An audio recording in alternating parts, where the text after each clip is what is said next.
juntos. Esta é a minha Bíblia. Eu sou o que ela diz que eu sou. Eu tenho o que ela diz que eu tenho. Eu posso fazer o que ela diz que eu posso fazer. Hoje eu serei tocado pela palavra de Deus. Eu audaciosamente confesso que a minha mente está alerta, o meu coração está receptivo. Eu estou pronto para receber a incorruptível, a indestrutível, sempre viva semente da palavra de Deus. Eu nunca mais serei o mesmo, nunca, nunca, nunca, no nome de Jesus. Amém. Pai, mais uma vez nós nos submetemos, ó Pai, à Tua autoridade. Te pedimos nessa noite favor, graça, Pai, auxílio do Teu Espírito Santo. Nós oramos, ó Deus, que mais do que uma simples instrução, ó Pai, mas essa noite possa ser uma noite, ó Pai, a qual a Tua palavra venha alinhar a nossa vida, Pai, e seja uma noite de despertamento no Senhor, ó Deus. Que a Tua palavra fale aos nossos corações e cumpra o propósito pela qual ela tem sido lançada. Essa, Pai, é a nossa oração, em nome de Jesus. Amém. Glória a Deus, irmãos. Um dos cultos mais difíceis de se pregar é o Legacy. Acho que é a segunda vez que eu prego no Legacy. Estou realizando um sonho, que eu sempre quis pegar em cima desse negócio aqui. Irmãos, nós estamos na semana da Reforma Protestante. Amanhã é o dia da Reforma. E nós temos falado, durante toda essa semana, nós tivemos diversas oportunidades para ouvir a respeito da Reforma. Segunda-feira nós tivemos uma aula fantástica, online, com o diretor do Carisma de Belo Horizonte. Na terça-feira, o pastor Anderson ministrou aqui. Na quarta, a professora Flávia do Carisma também ministrou a respeito da Reforma. E hoje, mesmo hoje sendo um culto de batismo, onde daqui a pouco nós vamos gritar, vai morrer, vai morrer, vai morrer, nós vamos falar da Reforma. A Reforma Protestante, ela prestou uma contribuição muito grande para a igreja. Levar-nos de volta ao padrão da palavra de Deus e as Escrituras. Muito mais do que tentar entender a história, nós precisamos compreender este retorno à palavra. Porque o que nos norteia é a palavra de Deus. E durante esse tempo, destacou-se o que é chamado de 5 solas. A palavra sola, ela significa somente. Então, as declarações feitas pelos reformadores das 5 solas, elas são as seguintes. Nós vemos que tem sola Escritura, somente a Escritura. Sola Christus, somente Cristo. Sola gratia, só a graça. Sola fide, só a fé. E soli deu glória, glória somente a Deus. Então, durante muito tempo, a igreja romana, ela proclamou uma salvação que era baseada em obras e mérito. O que, inclusive, é uma salvação que podia ser comprada, através não apenas de obras, mas como também através de doações. Lutero, então, ele se posiciona contrário, dizendo, a Escritura, a palavra, ela nos diz outra coisa. A palavra não diz que nós podemos comprar a nossa salvação. A palavra não diz que a nossa salvação é somente por um mérito, que eu tenho que fazer algo para merecê-la. A palavra diz em Efésios capítulo 2, verso 8 e 9, porque pela graça sois salvos, mediante a fé. E isso não vem de vós, é dom de Deus, não é obra para que ninguém se glorie.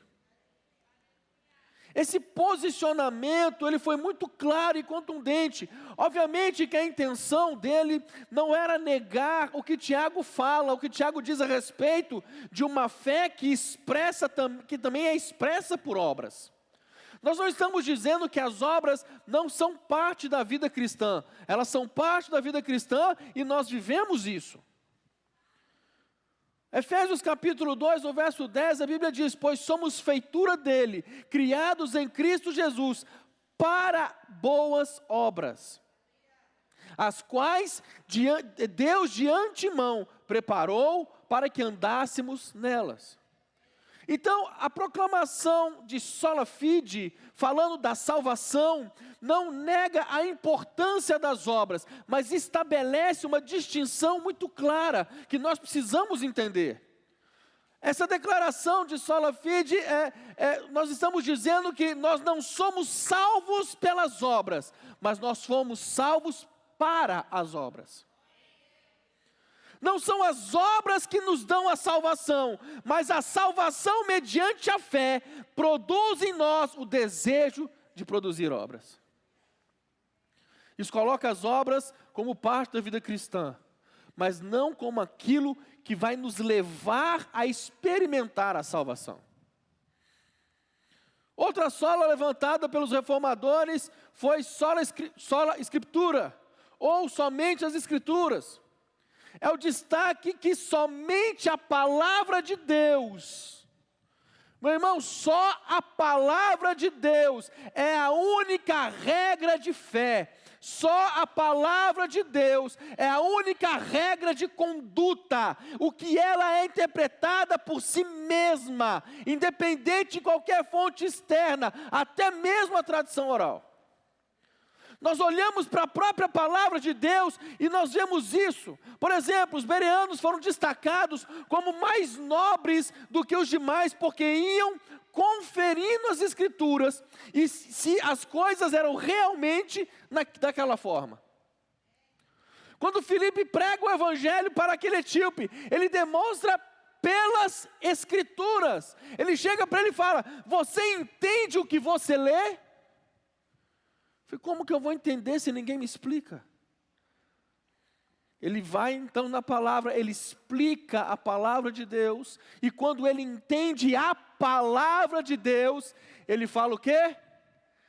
Tem água, posso ser batizado? Porque ele compreende a palavra. O próprio Cristo provou pelas Escrituras a sua missão, a sua obra e o seu papel, não só aos discípulos no caminho de Emaús, mas também para todos os apóstolos. Amém? Todo o tempo nós percebemos uma fé alicerçada e fundamentada nas Escrituras, na palavra de Deus.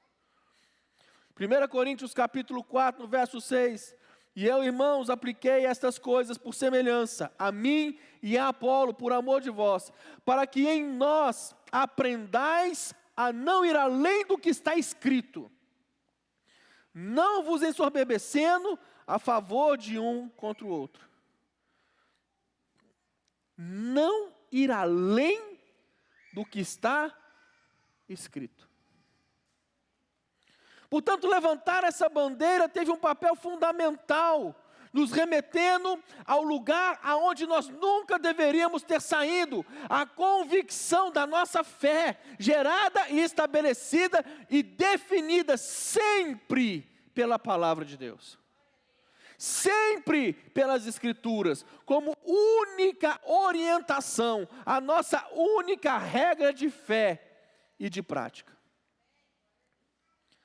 Só a palavra. Por isso que culto após culto, após culto, por esse entendimento da palavra de Deus, nós pegamos a nossa Bíblia, nós levantamos ela alto e nós falamos: eu sou o que a Bíblia diz que eu sou. Eu tenho o que a Bíblia diz que eu tenho. E eu posso fazer o que a Bíblia diz que eu posso fazer. Porque nós entendemos que somente as Escrituras, só a Escritura. A palavra é a nossa regra, é o nosso fundamento. Outra declaração dos reformadores era sola Christus. Somente Cristo. E aqui nós temos algo importantíssimo na doutrina bíblica. O próprio Jesus disse aos judeus dos seus dias, João 5,39, examinai as Escrituras, porque vos cuidais ter nelas a vida eterna, e são elas que testificam de mim. Na teologia nós chamamos isso de convergência bíblica. Tudo na palavra de Deus, tudo converge e aponta para Cristo. João 3,14, e como Moisés levantou a serpente no deserto, assim importa que o Filho do Homem seja levantado. A obra de Cristo já estava sendo anunciada. Em Atos, desde o Velho Testamento. A palavra já vinha sendo anunciada, apontando para Cristo. Quando nós estudamos a tipologia do tabernáculo, o tabernáculo de Moisés, quando você vai estudar e ver todas as figuras que tem ali dentro do tabernáculo, toda a tipologia bíblica dentro do tabernáculo, você vai perceber que ele converge na tipologia da pessoa e da obra de Cristo.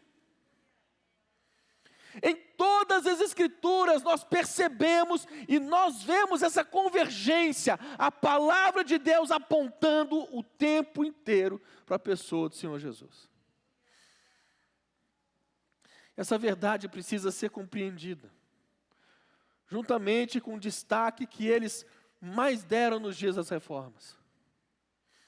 1 Timóteo 2,5, porque há um só Deus. E um só mediador entre Deus e os homens, Jesus Cristo, homem. Atos 4,12. Em nenhum outro há salvação, porque também debaixo dos céus nenhum outro homem há, dado entre os homens, pelo qual devamos ser salvos. A declaração de solos Cristos deixava muito claro que não há outro mediador, não há outra mediadora. Um só mediador entre Deus e os homens. O Deus encarnado que se torna um de nós para nos substituir, para ser punido com uma punição que nós merecíamos. Nos proporcionando assim o direito que só Ele tinha e poderia desfrutar em Deus. Jesus, Ele é o reconciliador, Ele é aquele que nos reconecta com Deus.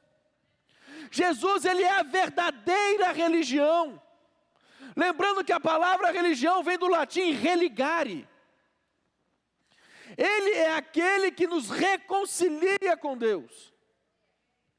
E essa proclamação da reforma não era nenhuma novidade. Ela apenas nos remetia à mensagem original. Aquela mensagem que nunca poderia ter sido mudada ou negociada. A mensagem que eu e você temos que continuar proclamando. A mensagem que eu e você precisamos continuar bradando aos quatro cantos da terra. Somente Cristo, só nele é a salvação. Ele é o caminho, Ele é a verdade, Ele é a vida. Nós precisamos voltar a proclamar isso. Somente Cristo. Cristo.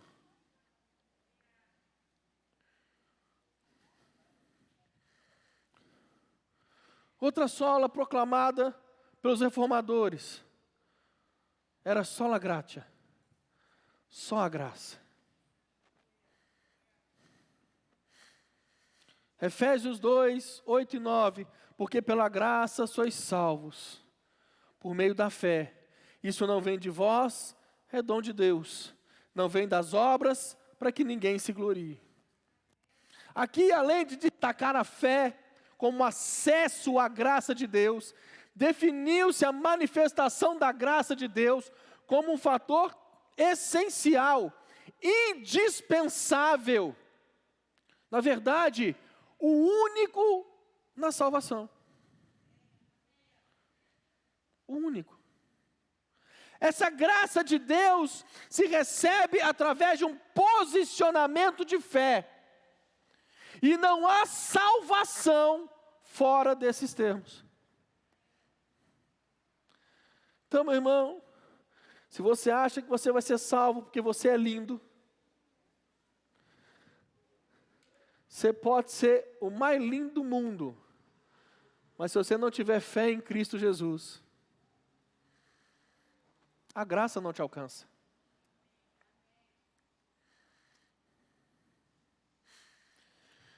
Os calvinistas, com um ensino muito forte, começaram a proclamar a graça irresistível. Um movimento chamado moniegismos, que fala daquilo que Deus faz sem nenhuma interação da parte do homem.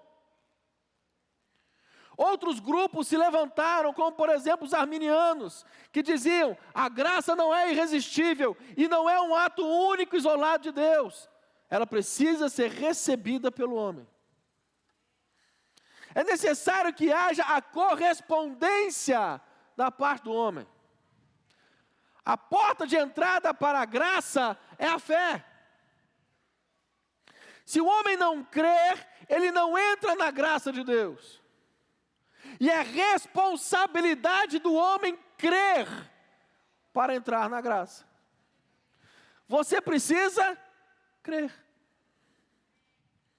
Então, independente da terminologia técnica que se deu a esses grupos na história, todos esses grupos sustentavam a mensagem: a salvação é pela graça, independente de como iria se interagir com ela, mas a salvação é pela graça.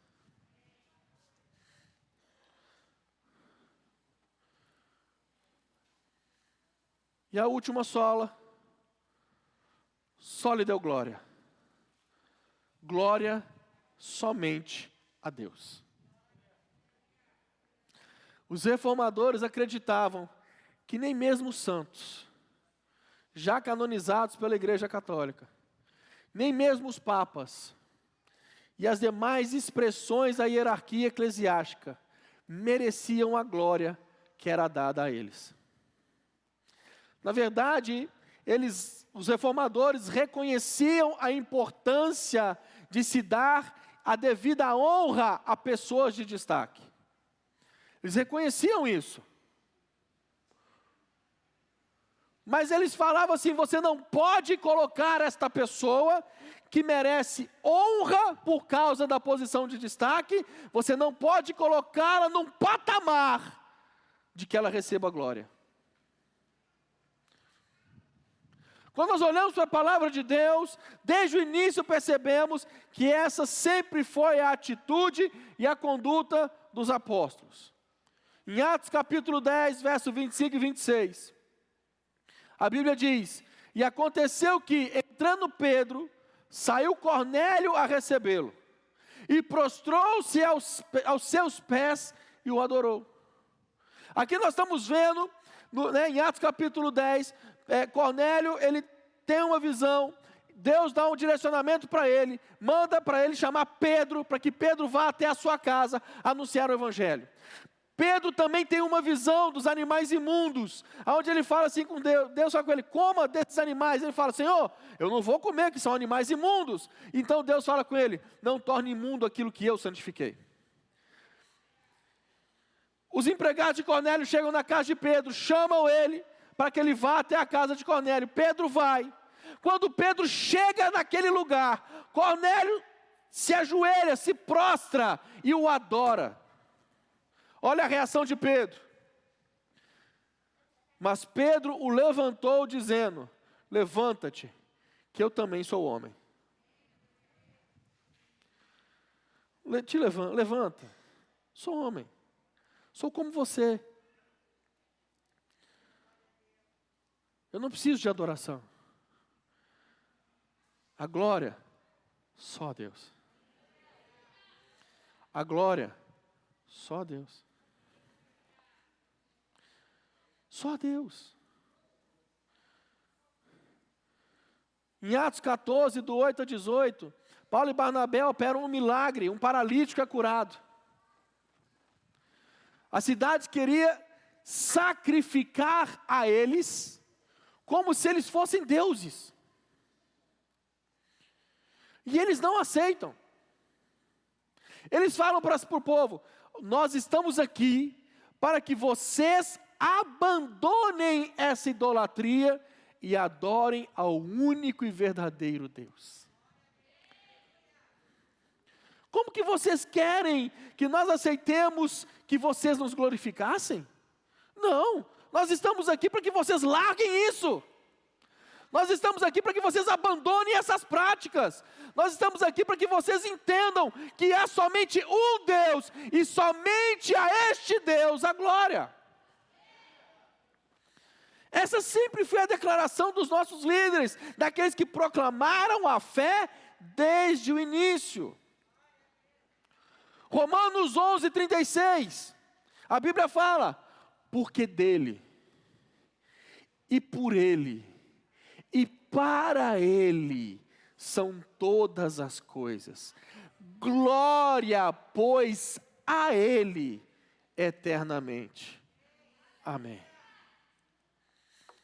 Quando nós entendemos esses fundamentos que os reformadores recuperaram, eles não criaram nada. Eles recuperaram. Eles trouxeram de volta esses fundamentos que estão desde o início da igreja. Desde o início. Nós precisamos entender a importância de nos mantermos fixos nestes fundamentos. Porque nós, como igreja, jamais deveríamos ter nos apartado, nos distanciado deles. Ao longo da história, depois de tê-los deixado, precisamos voltar a estes fundamentos. Isso nos remete à ideia e o entendimento de que nós não podemos negociá-los. Meu irmão, são 504 anos, eu acho, de reforma, se eu não me engano. Mas a reforma não acabou. Ela continua. Nós temos um legado, nós temos uma história, mas precisamos entender que precisamos também olhar para frente, olhar para o futuro. Precisamos entender a nossa responsabilidade de construir algo que depende do nosso entendimento e da nossa atitude.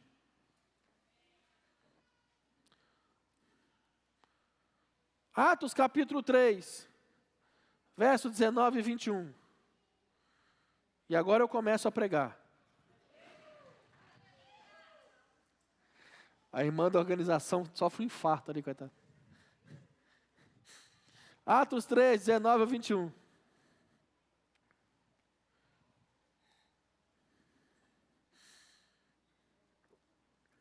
Custei a poder usar isso aqui para pregar, cara? Não, deixa eu. Tem que aproveitar, ué. Arrependei-vos, pois, e convertei-vos, para que sejam apagados os vossos pecados, e venham assim os tempos do refrigério pela presença do Senhor. E enviei ele a Jesus Cristo, que já dantes vos foi pregado. Olha o que ele está falando: se arrependam e se convertam. Está chegando o tempo do refrigério pela presença do Senhor.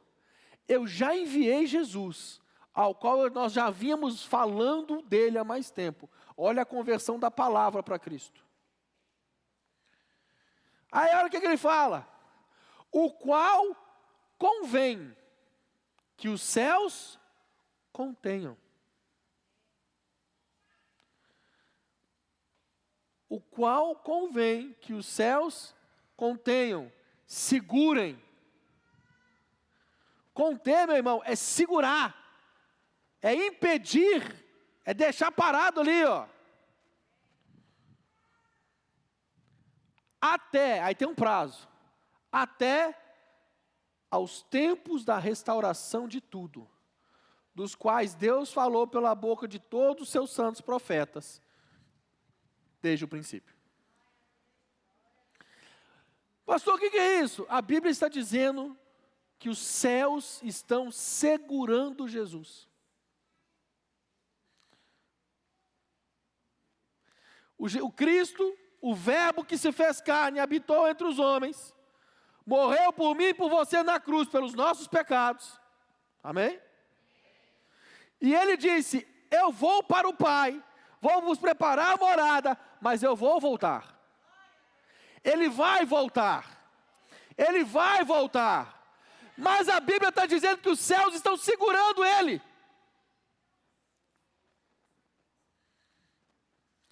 Para que ele não volte ainda. Antes que aconteça algo muito específico. Um tempo que marcará o retorno do nosso Senhor. É o tempo da restauração de todas as coisas. Se você olhar para a história da igreja principalmente, você vai ver que a igreja entrou num período das trevas. Ela entrou na idade das trevas, ela se afasta do seu propósito original. Ela se afasta das suas doutrinas, negocia com governantes, há uma fusão entre religião e governo, muita coisa acontece nos levando para longe do que era o plano e o propósito de Deus que a igreja já viveu no seu início. Agora, há uma palavra de Deus dizendo: haverá um tempo de restauração de todas as coisas. Haverá um tempo de restauração de todas as coisas. E aí é que vem a referência da pregação.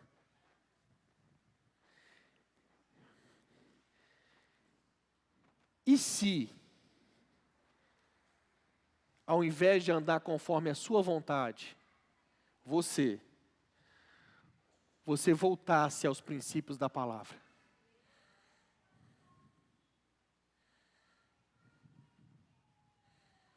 Quem aqui já assistiu essa série? 3 pessoas entenderam a referência. Misericórdia, Jesus. Eu estou no culto Legacy, 5 pessoas, 6 pessoas, está aumentando, glória a Deus. Eu estou no culto Legacy mesmo, gente? Que isso, Jesus? Hã? Meu Deus do céu. Essa série, ela traz histórias diferentes. O e se é o seguinte: e se acontecesse isso diferente do que você já viu nos filmes? E se os Vingadores fossem zumbis? Tem esse episódio, gente. É muito bom. E aí eu te pergunto, irmão, e se você, em vez de viver a vida que você está levando, conforme a sua vontade, conforme o seu desejo, conforme aquilo que você quer, você se voltar aos princípios da palavra? Você vai continuar fazendo com que os céus segurem a Jesus, ou você vai ajudar a fazer os céus liberarem Jesus para voltar? Será que se você voltar aos princípios elementares da palavra, só a Cristo, só a fé, só a Escritura, só a graça e somente a Deus a glória, se você voltar para estes princípios, será que você vai ficar vivendo a vida que você leva do mesmo jeito? Ou será que haverá uma transformação na sua vida? Ou será que coisas novas começarão a acontecer? Ou melhor do que isso, ou será que você vai poder realmente pegar a palavra ao qual você diz: eu sou o que a Bíblia diz que eu sou, e realmente declarar: eu sou nova criatura em Cristo, as coisas velhas já passaram, tudo se fez novo, porque eu voltei para a palavra.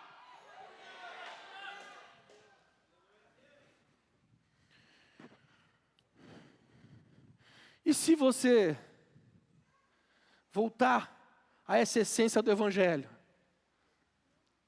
e ao invés de você se preocupar em que você, não, eu vou me arrumar para me poder ir para o culto, eu vou ficar todo legal, todo bonitão, toda bonitona para ir para o culto, porque eu vou com a minha melhor roupa para glorificar a Deus. Pastor, isso é errado? Não é, irmão, mas antes de você fazer isso, e se você voltar à essência do Evangelho, e antes de você se arrumar, você vai...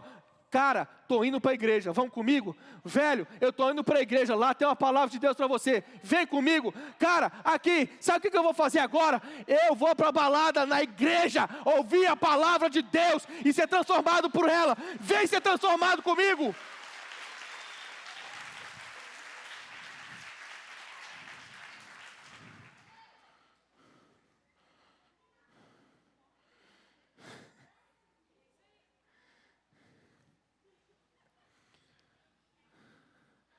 E se?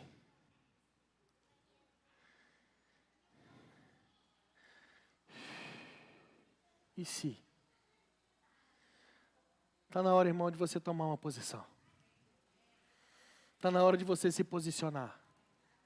Voltar aos princípios da palavra. A reforma começou há 504 anos atrás, mas ela precisa continuar acontecendo hoje, no presente, e você tem que olhar para o futuro, para aquilo que a reforma ainda vai produzir, através da sua vida, irmão. Um retorno às práticas saudáveis da palavra, que a igreja tem deixado de lado, a comunhão, o partir do pão, ao estar junto. Voltar à essência do Evangelho. Voltar à essência do Evangelho.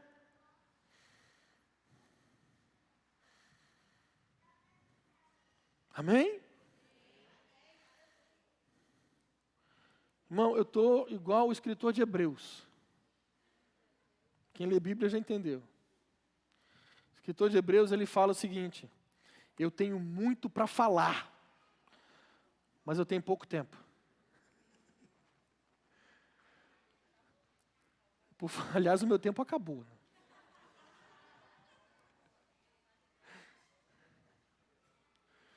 Nós precisamos afogar uns irmãos aqui, quer dizer, batizar uns irmãos aqui. Isso é um princípio, irmão, entenda algo. Isso é um princípio que a igreja tem que caminhar em cima dele. Pessoas se convertem e são batizadas. Trazer o entendimento do batismo para as pessoas. Isso é a igreja voltando à essência do Evangelho. Voltando à essência. Amém? Antes da gente partir para o batismo, eu quero orar com você. Queria que todos fechassem os olhos. Todos fechassem os olhos. E nós vamos fazer algo bem legal agora. O que nós vamos fazer? Todos com os olhos fechados, por favor. Tem pessoas aqui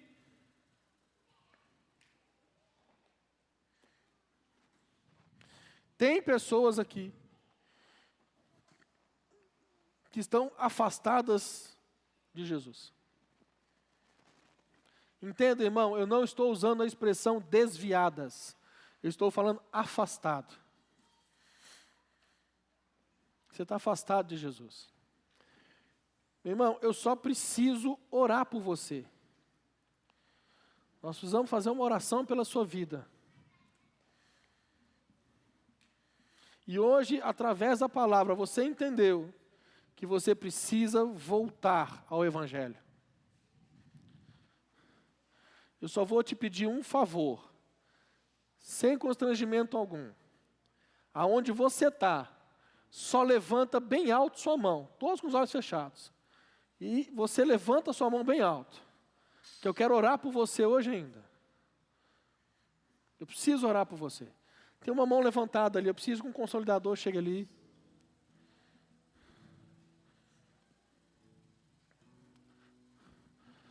Temos mão levantada aqui também, glória a Deus. Temos duas mãos levantadas aqui, ó. Glória a Deus. Glória a Deus. É noite de salvação, irmão. Tem uma mão levantada aqui, gente, que lindo. É isso, glória a Deus.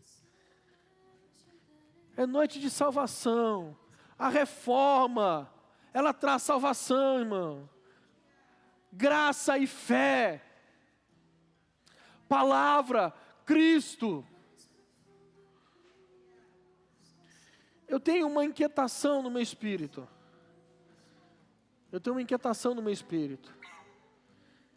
Tem pelo menos uma pessoa aqui que nunca confessou Jesus como seu único e suficiente Salvador. Você nunca fez essa oração de confissão. Levanta sua mão. Nós precisamos fazer essa oração hoje. Lá atrás, gente, uma mão levantada lá atrás. Consolidador, você que chegou nessa pessoa, eu te peço um favor. Traz ela aqui à frente. Vem junto com ela.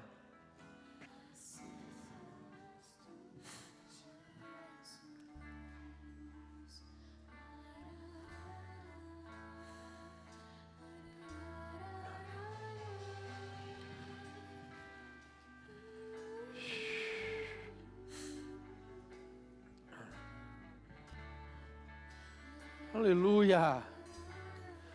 Glória a Deus.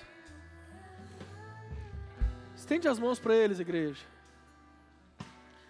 Vocês que estão aqui à frente, eu vou pedir para vocês repetirem a oração comigo. Repitam comigo dizendo: Senhor Jesus, nessa noite, eu entendi que o Senhor é o único, suficiente Salvador. Eu entendi que a salvação é pela fé e pela graça. E nessa noite, eu te recebo como meu único e suficiente Salvador. E eu, Jesus, que estava afastado, hoje, arrependido, volto para os teus caminhos, em nome de Jesus, amém. Glória a Deus. Olha para mim aqui. O Senhor tem nos concedido uma graça aqui neste lugar, de nós andarmos como família, uns ajudando os outros, uns cuidando dos outros. Tem toda uma família aqui para ajudar vocês. Esse irmão que está abraçado com você, ele vai lá atrás com você, ele vai orar com você de novo, ele vai anotar seu nome, seu telefone, porque nós queremos manter contato com você. Talvez te encaminhar para uma das nossas células, para você ser cuidado. Mas antes, eu quero apresentar para vocês uma família que está aqui, disposta a caminhar junto com vocês. Se virem para conhecer essa família.